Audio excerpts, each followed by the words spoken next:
le président du MEDEF, Monsieur Pierre Gattaz. Merci de l'accueillir.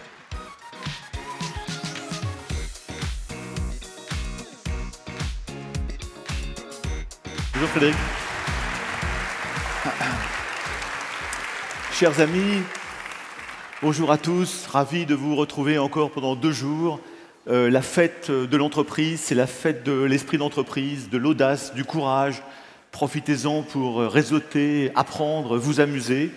C'est la 19e université d'été du MEDEF. Profitez-en. Alors, j'ai une confidence à vous faire.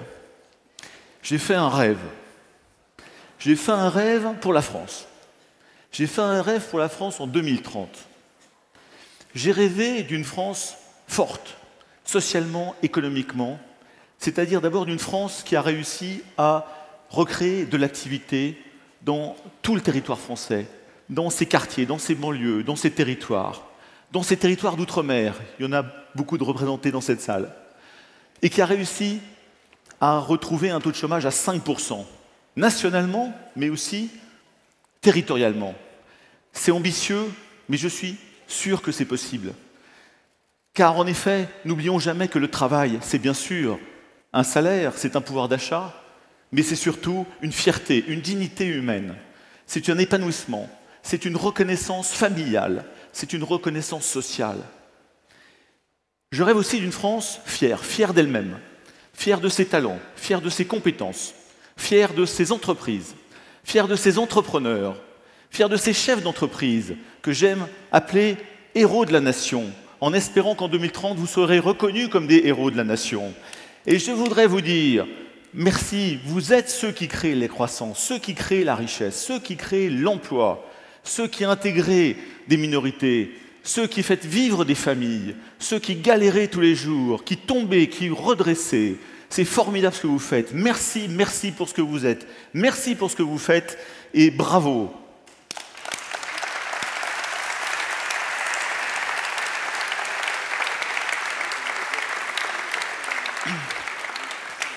Je rêve d'une France fière de sa différence, de l'altérité, de la diversité, dans le respect des valeurs républicaines, bien sûr. Mais diversité, source de création, d'innovation, et atout fondamental dans une économie qui est ouverte, qui se mondialise, qui bouge dans tous les sens. Je rêve aussi d'une France qui a su réconcilier l'entreprise, l'économie de marché, le monde de l'économie avec tous nos compatriotes, avec le monde de l'économie de l'éducation, le monde politique, le monde médiatique. Je rêve enfin d'une France confiante, confiante qu'elle a su profiter des grandes mutations, mutations technologiques, les NBIC, les nanos, les bio, vous les connaissez tous, blockchain, intelligence économique, formidable opportunité de croissance pour notre pays. Les révolutions, mutations démographiques, le monde est à équiper, l'Asie s'est réveillée, l'Inde se réveille, l'Afrique est en train de se réveiller. Nos amis africains vont passer de 1 milliard d'individus à 2 milliards d'individus en 2050. Formidable opportunité, là encore, pour nos entreprises françaises de croître et de se développer. Et puis, mutation sociale, sociétale, l'esprit d'entreprise de notre jeunesse, de nos jeunes générations, leur soif de liberté, leur soif d'entreprendre, mais tous les besoins sociétaux de nous tous, de nos compatriotes, mieux se loger, mieux se déplacer, mieux vieillir, mieux se soigner, mieux travailler. Tout ça, ce sont des besoins, mais ce sont aussi de formidables opportunités de marché et de croissance. Et je crois, j'en suis persuadé, que la France doit pouvoir capter ces mutations, autant de défis qui nous permettraient, à terme, d'avoir un taux de croissance de PIB entre 2 et 3%. J'en suis convaincu. Et j'espère que nous pourrons le prouver par le MEDEF, par des travaux plus rigoureux, plus rationnels, pour expliquer ça. Enfin, je rêve bien sûr d'une France influente dans l'Europe. Je remercie mes partenaires homologues des patronats européens qui sont ici présents dans cette salle et qui viendront parler tout à l'heure. Une France qui a un rôle plus important, décisif dans l'Europe, et puis une France influente sur le plan mondial, car elle aura retrouvé des résultats économiques forts. Et dans ce cas-là, en effet, il n'y a pas de pays fort socialement, diplomatiquement, politiquement, et je rajouterais culturellement, sans une économie forte. Alors, en fait, pour synthétiser cette pensée, ce rêve, je pense qu'il faut que tous ensemble, nous recréions un nouveau modèle économique et social français. 1. D'excellence économique. 2. Profondément humain. 3. Profondément respectueux de l'environnement. 4. Pleinement intégré, pleinement acteur de l'Europe. 5. Pleinement intégré dans le monde. Alors un modèle français d'excellence économique, et oui, c'est une économie qui a réussi à monter en gamme grâce à des marges renouvelées, retrouvées. C'est un modèle économique une économie qui s'est digitalisée, qui s'est robotisée, qui s'est mondialisée. Un modèle économique français profondément humain, c'est un modèle qui ne laisse personne au bord de la route, qui accompagne, qui motive, qui manage. Vous le savez, dans nos entreprises, je ne connais pas de patron qui terrorise toute la journée ces entreprises. Nous faisons toute la journée, nous essayons de manager, de motiver, d'épanouir, d'accompagner. Mais tout cela, en effet, en étant exigeant dans le cadre de droits et de devoirs. Et surtout, c'est un modèle français qui a compris que l'emploi à vie, c'était de moins en moins courant, et ce le sera encore moins. Et donc, qui permet de donner un bagage à nos compatriotes, à nos collègues, à nos collaborateurs, un bagage pour toute leur vie par la formation permanente et par l'employabilité. Un modèle respectueux, profondément respectueux de l'environnement, c'est un modèle, vous l'avez compris, conscient du réchauffement climatique. Nous en souffrons un petit peu aujourd'hui. C'est un modèle conscient de la transition énergétique et de la raréfaction des ressources terrestres, et donc acteur du développement durable, de la transition énergétique, qui optimise les ressources. Ce sont là encore de formidables opportunités de marché. Un modèle économique pleinement acteur de l'Europe, c'est un modèle qui a compris que l'Europe, c'est notre nouvelle frontière. C'est le présent, c'est l'avenir.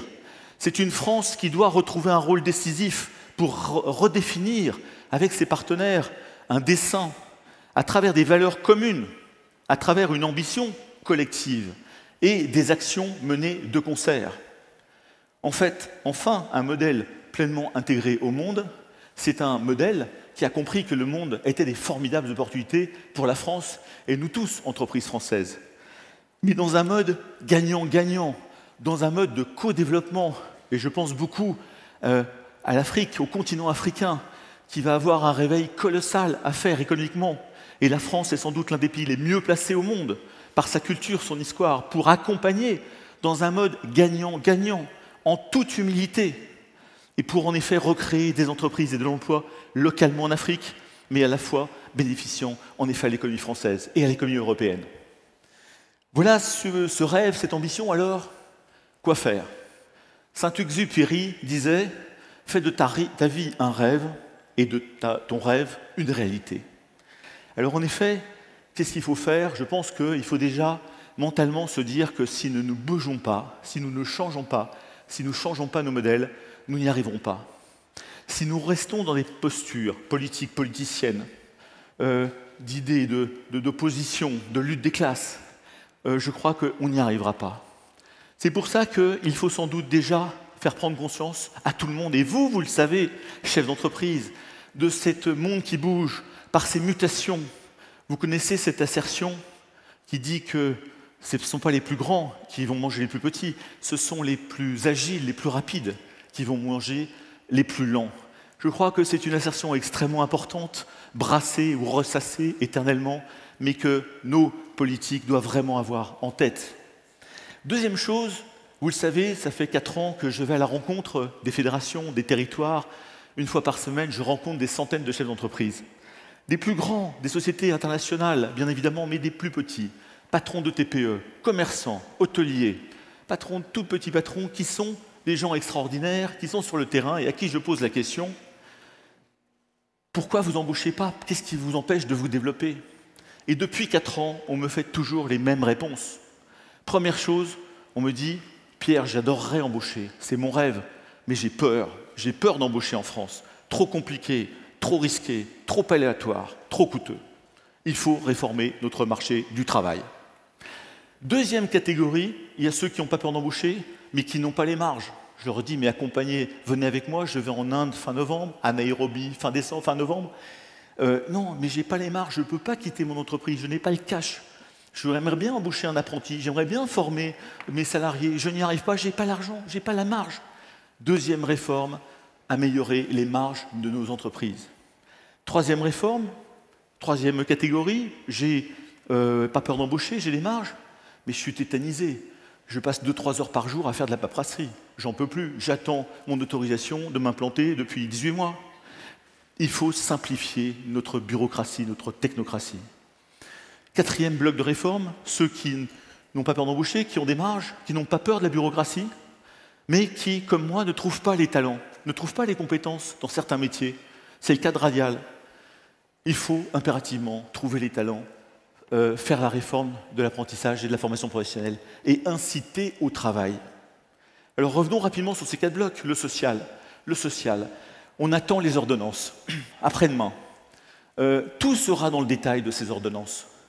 C'est important qu'on ait bien en tête et que le gouvernement qui a été élu, reconfirmé par l'Assemblée nationale, le vote, la majorité de son parti En Marche, tout ça a été expliqué. Il faut impérativement qu'on aille jusqu'au bout pour simplifier ce code du travail, pour déverrouiller les verrous, pour faire que l'écriture des ordonnances soit simple, lisible, applicable par nos TPE, PME principalement, et qu'en effet, il y ait des curseurs dans les ordonnances qui soient appropriées par rapport aux TPE, PME, et qu'il n'y ait pas 1000 contreparties, 1000 contraintes, 1000 exceptions aux règles édictées. Je vais vous donner un exemple, notamment sur la simplification. On nous a dit, poussé par le MEDEF il y a quelque temps, le silence de l'administration vaut accord. Formidable, nous étions tout à fait ravis. Il y a eu 2500 exceptions à ce principe, qui a tué le principe. Donc si ces ordonnances nous ouvrent des espaces de liberté pour avoir mis l'élastique de rappel, ça ne marchera pas. Et cette loi travail sera le curseur, je dirais, du mandat d'Emmanuel Macron, de sa volonté à vraiment réformer. Deuxième bloc, le fiscal.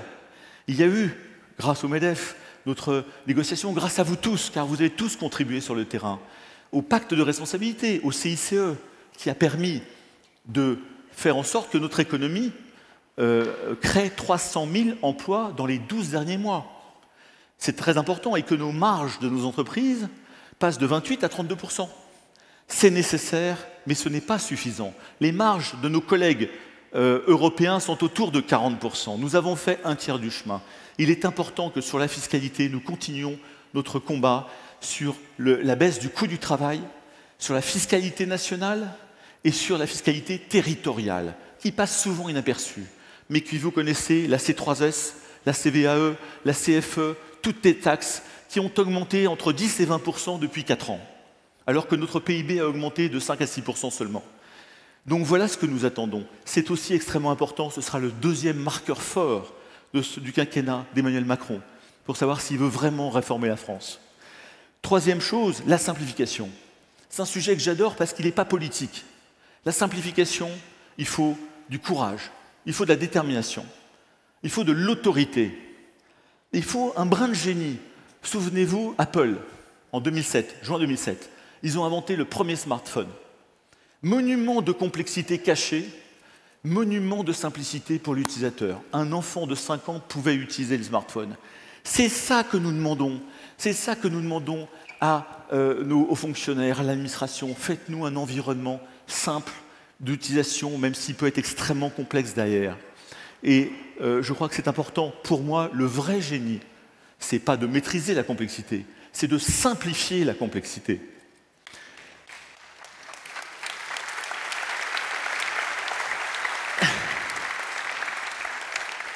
Quatrième bloc de réforme et dernier bloc de réforme, la formation professionnelle, l'apprentissage. Il faut qu'en effet que notre entreprise puisse trouver les talents, les compétences nécessaires. Il faut que nos jeunes trouvent par l'apprentissage, par les métiers, par l'apprentissage d'un métier, un travail, un emploi, un premier emploi. Il faut que nos salariés se forment tout au long de la vie. Car vous le savez, Didier Kling l'a rappelé, les métiers vont évoluer, certains vont disparaître, d'autres vont se créer. Cette évolution permanente est fondamentale. Ce sera le but des réformes de la formation professionnelle et le but de la réforme de l'apprentissage que nous demandons tant et qui doit être considérée comme une filière d'excellence. Et d'ailleurs, je voudrais saluer les jeunes qui ont concouru, les jeunes Français qui seront sur scène tout à l'heure, dans 5 minutes, pour nous parler de WorldSkills, des Olympiades des métiers, où ils ont été excellents dans leur domaine et dans leur métier particulier. Ils seront sur scène avec nous.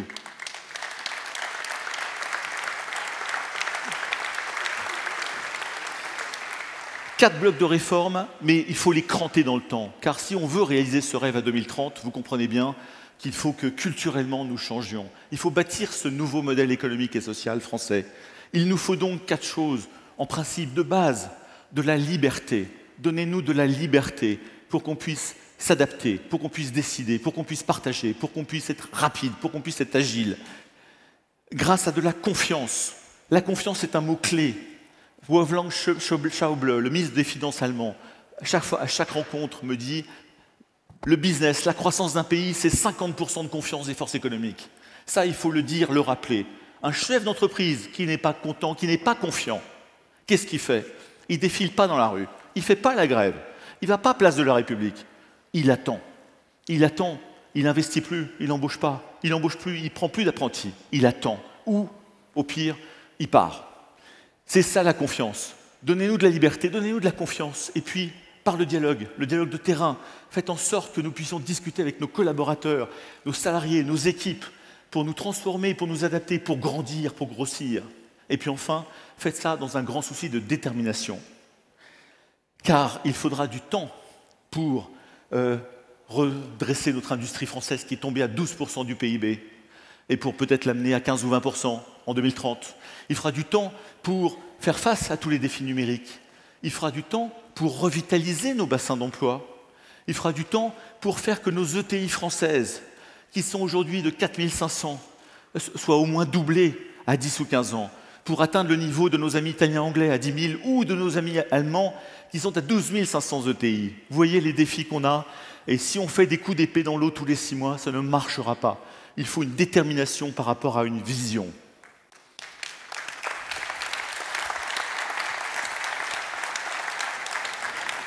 Alors, le rôle du MEDEF dans tout ça, le rôle des entreprises, vous le savez, nous avons 3 missions principales. Première mission, pédagogie. Il faut expliquer, il faut convaincre, il faut partager, il faut écouter, il faut entendre les oppositions, les contradictions, les critiques. Et il faut essayer de les surmonter ou de les intégrer. Mais je crois que nous avons un rôle extrêmement essentiel par rapport à une France de 2017 pour mener à bien toutes les réformes dans les jours, les semaines, les mois, les années à venir, de pédagogie. Ouvrez vos entreprises, je sais que vous le faites déjà énormément, mais n'hésitez pas, continuez. Faites parler vos salariés, nos équipes sont les meilleurs ambassadeurs de nos entreprises. Il faut vraiment qu'ils prennent aussi la parole, plus souvent, pour expliquer comment fonctionnent les entreprises, nos convictions, nos valeurs, nos défis, nos peines et nos joies.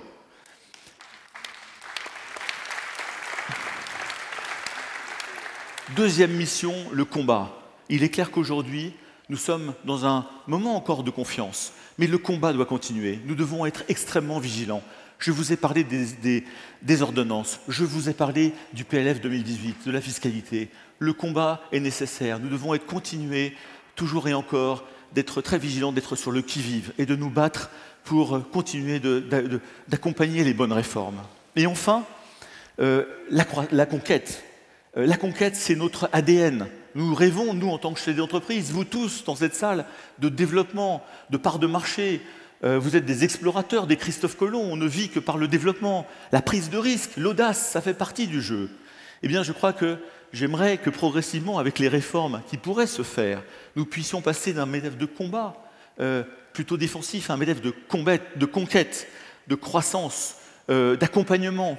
Tout ça, on le fait déjà, puisque je vais vous citer 2-3 chantiers que nous menons aujourd'hui au MEDEF qu'on a mis en place depuis quelques années. Nous n'avons pas attendu pour faire des délégations export, emmener des TPE, des PME à l'export. J'en ai emmené de nombreuses en Afrique, beaucoup en Asie. Je vais en Inde dans 2 semaines. Je pars à Nairobi dans 1 mois. Projet Stratexio pour aider les TPE à exporter. Projet Les Déterminés pour la création d'entreprises dans les quartiers et dans la ruralité. Donc nous faisons un certain nombre de choses, notamment sur la conquête, sur le filière d'avenir, sur le numérique, projet Métamorphose pour aider nos TPE, PME à se digitaliser. Et sur le plan de la compétitivité, bien sûr la formation, avec notre projet Beau Travail, notre soutien aux Olympiades des métiers, notre soutien au Tour de France cycliste pour faire la promotion des jeunes, de nos jeunes excellents, de nos apprentis, de nos métiers, de nos CFA, de nos formateurs dans les CFA.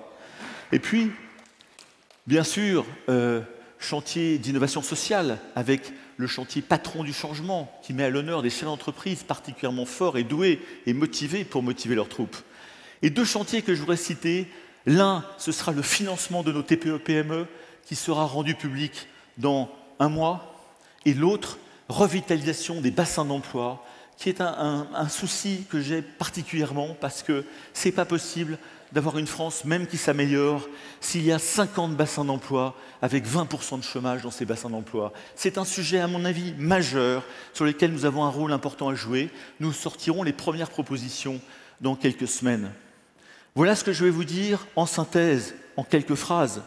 1, on a tous les atouts pour réussir. La France est un immense pays. On peut rêver d'une France forte, d'une France fière, d'une France confiante, d'une France influente, mais je dirais d'une France brillante, enthousiasmante et conquérante en 2030.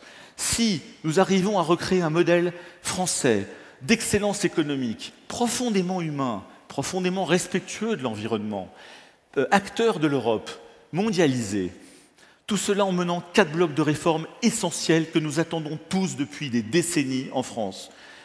Déverrouiller notre marché du travail, améliorer nos marges par la baisse de la fiscalité et donc des dépenses publiques, simplifier notre environnement législatif réglementaire et des efforts sur l'apprentissage, l'éducation et la formation professionnelle. Tout cela ancré dans 4 principes clés pour que ça dure. Donnez-nous de la liberté, liberté d'agir, de décider, par la confiance que vous devez nous donner et que nous devons partager avec nos équipes à travers un dialogue le plus possible de terrain dans une farouche détermination. Et le MEDEF, et nous tous entrepreneurs, nous tous chefs d'entreprise, si ces réformes se mettent en place dès jeudi, dès vendredi, nous serons de plus en plus accompagnateurs, mobilisateurs, positifs, car nous voulons que notre pays réussisse. Nous voulons que nos jeunes trouvent de l'emploi. Nous voulons que nos salariés soient heureux, motivés. Nous voulons que les Français soient épanouis. Nous voulons tout ça. Nous voulons leur redonner du pouvoir d'achat.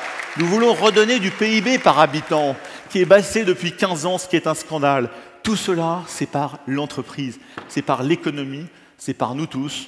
Si nous faisons ça, nous serons donc dans un mode de combat très positif, d'accompagnement, et tout cela pour le bien de l'entreprise, mais surtout de toute la France et de tous les Français. Profitez de ces 2 jours, ce sont 2 jours formidables. Vive l'Europe, vive l'entreprise et vive la France. Merci beaucoup.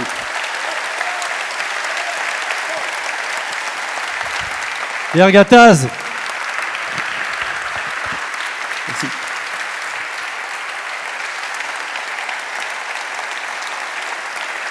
Le président du MEDEF, Monsieur Pierre Gattaz. Mesdames, Messieurs.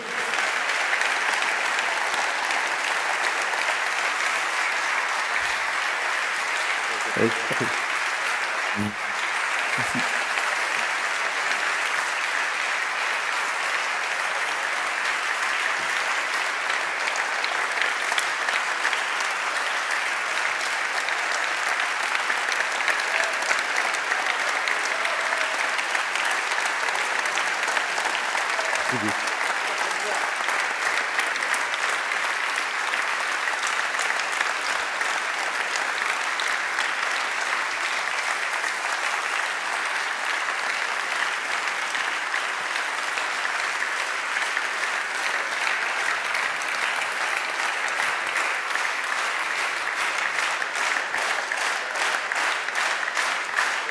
Je vais recommencer.